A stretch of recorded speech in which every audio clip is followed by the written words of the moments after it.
Hello and welcome to our series, Why You Said Yes. This is about Reclaim Your Life book that's coming soon on July 7th. And today I have my first guest to kick off this journey, Leah Hadley. Leah is an incredible woman. She's been on a Single Parent Success Stories podcast. She also have been in a Soul Parent book, Volume 2. She recently published her own solo work, Intentional Money, and now she is part of Reclaim Your Life book as well. So I'm excited to have Leah with us today. Welcome, Leah. Thank you so much. It's my pleasure to be here. Yeah, so please share a little bit about yourself and why did you say yes? Absolutely. So I am the founder of Intentional Wealth Partners and Intentional Divorce Solutions. And I've really committed my professional work around helping people navigate financial decisions, building financial confidence, financial empowerment. But the reason I said yes to the book in particular, I was just sharing with Irina before we got started, is that I, am always talking about money and navigating financial decisions and families transitioning and change and all of that. But the most profound change I experienced in my own life has nothing to do with that. And I wanted to be able to have a space to share and talk about how profoundly VSG surgery had an impact on my life and on my health. Beautiful, thank you. What was, I guess, the best part of writing your chapter? The best part of writing my chapter was really going back to kind of that space of making the decision to have surgery and really look at how much my life has changed since I made that decision. It was a hard decision.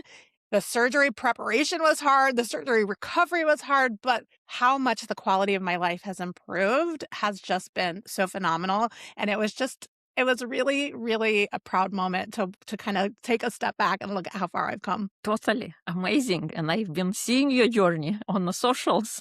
And it's incredible. You're inspiring so many people to believe in themselves, to go for that, however difficult it may be, but to keep on persevering. What was maybe a difficult part about writing this chapter? Part of what was really difficult, and I think it's not something that I've talked openly about. But one of the things that just kind of hit me in my face after surgery when I was recovering from surgery was how much of a food addiction that I really had that I never recognized that I was truly addicted and using it as a source of comfort. And when I was preparing for surgery, when I was post surgery, and I just could not use food in that way, it really forced me to take a look at myself and figure out other ways to kind of navigate life, right? And when you've been for decades, using one tool and finding that it was not leading you in the way that you want to go, that's a hard realization.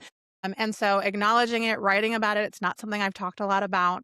That was challenging for me. What prompted you to start that journey? I wasn't experiencing life the way that I wanted to experience life. I was finding that I was gaining a significant amount of weight and I was having a really hard time even just stopping the weight from coming on. I was talking with my doctors. I was trying, some of the new things that are out there that just weren't working for me, and ultimately decided that, I was worth it and that I was going to invest in this process and take care of myself in a different way. I love it. Thank you. What do you want the reader to glean, to get from your chapter? The biggest thing is I think we really avoid, in a very meaningful way, the thing that's going to make the biggest impact on our lives. And so I avoided for such a long time, even talking publicly about my weight struggles or, my health challenges. But when I really faced it head on, first of all, surrounded myself with the support that I needed to be able to make those changes, it impacted every area of my life in such a positive and meaningful way. And I think when we take the hard look at the challenge that just feels insurmountable and we find that, what, actually, I can overcome this, it just opens so many doors. It changes your mindset. You realize how much more you're capable of. Totally, totally. It must have been difficult, but I'm grateful you were able to embark on this journey. I appreciate that.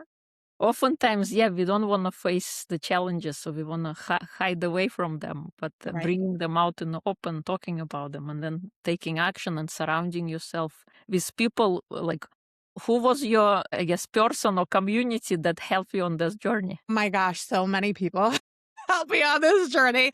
I will say more recently, I've been working with a couple of personal trainers, and they have been Absolutely invaluable. You know, when you go through bariatric surgery, at least I went through the Cleveland Clinic, there's a lot of professionals involved. They have you meet with a psychologist, they have you meet with a nutritionist, obviously your surgeon, a lot of different appointments to prepare you and make sure that you're mentally ready for that day. But I'll be honest, Irina, until I actually went through the surgery and experienced again that slap in the face of food addiction, I had no idea how hard that recovery was going to be for me. But my family was incredibly supportive. My friends have been very supportive. My team in the office have been wonderful. And so I just find, you know, more and more, because all my life I struggled with my weight mostly in silence. I did not talk a lot about it. I tried every program under the sun. It was just something.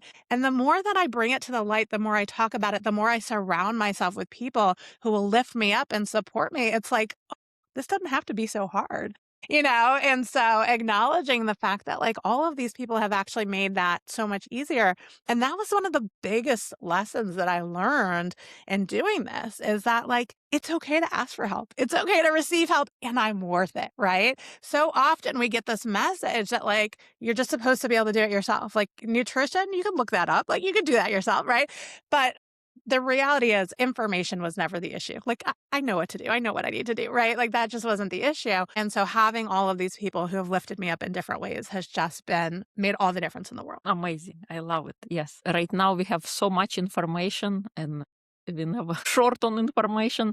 It's transformation and taking action where everything Exactly. lies. Yeah. And oftentimes we know what to do, but we don't do it. Right. Unless there is a supportive environment, unless there is a accountability person like your personal trainers probably Uh-huh. cheering you on, checking in on you, how you doing. Right. Right. Yeah, amazing. I love it. Any final words, anything you want to share as we I close think, out? you know, the hardest thing for me really was recognizing that I was worthwhile to invest the time in, to invest the energy in, to surround myself with this kind of support. And taking that moment to say, like, I matter, that I have a big vision for the kind of impact that I can have on the world. And the only way that I'm going to do that is to own my health and to feel really good. I want that for everybody. I want people to know that they're worth it, that if they're feeling the struggle, if they are struggling in silence, to just reach out to somebody and ask for help because on the other side of things, it can just be so beautiful. Thank you. It's never too late to ask for help, and it is beneficial because you help other people help you. Thank you so much for sharing your story, Leah. If Leah's story resonated with you, you'll find her chapter in Reclaim Your Life, The Breaking That Made You New, launching July 7.